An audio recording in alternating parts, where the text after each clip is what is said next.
अपने आप को जलाने का उदाहरण है ये, अपने आप को तबाह कर देने का उदाहरण है। कैसे अपने आप को जला दिया? कुछ नहीं, प्रकृति सिखाती है बहुत कुछ। हमारी आंखों के सामने बहुत कुछ हो रहा है, हमारी आंखों के सामने बहुत कुछ घटित हो रहा है, हम अनभिज्ञ हैं, हमको समझ ही नहीं आ रहा कि प्रकृति रोज सिखा रही है कि जलना तो पड़ेगा। और देखो कहानी इसकी, ये बर्ड किंगडम का राजा है ईगल। प्रकृति रोज सिखाती है कि if you want to become eagle तो आपको जलना पड़ेगा। 70 साल औसतन उम्र होती है, 70 साल ईगल का उम्र होता है सर। लेकिन इसी कहानी का ट्विस्ट क्या है, और वो ये है कि 40 साल जब ये हो जाता है तो इसकी जो चोंच है ये बेंड हो जाती है, आगे से सॉफ्ट हो जाती है, शिकार नहीं कर पाता।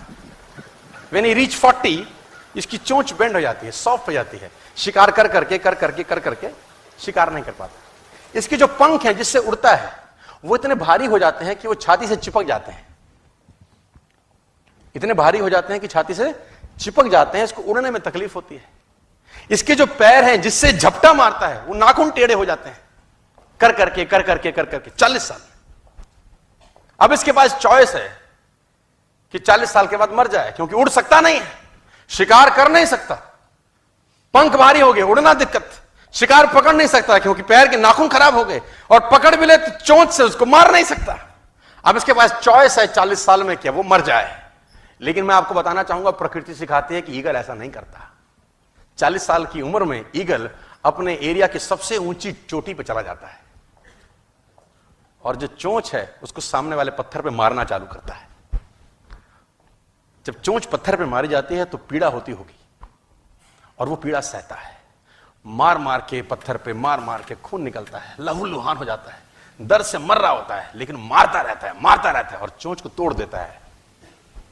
इसलिए तोड़ता है कि प्रकृति नहीं देगी, लेकिन वो जो तोड़ने का प्रोसेस है वो पीड़ादायक है। सेम कहानी है, जो पैर के नाखून रहते हैं उसको रगड़ता है शिला के ऊपर, रगड़ के तोड़ देता है उसको। कितना पेनफुल रहता होगा यार। लेकिन हर ईगल की जिंदगी में ऐसा दिन आता है 40 साल। जैसे ही चोंच निकलती है, कहानी यहां खत्म नहीं होती, नई चोंच आती है, फिर वो उस चोंच से अपने परों को तोड़ता है, अपने जिस्म से अपना ही पर उखाड़ता है, क्योंकि वो पर उसके उड़ने के लायक नहीं रहे। भयंकर पीड़ा होती होगी, भयंकर। लेकिन इस प्रोसेस से हर ईगल गुजरता है अपनी जिंदगी में सर।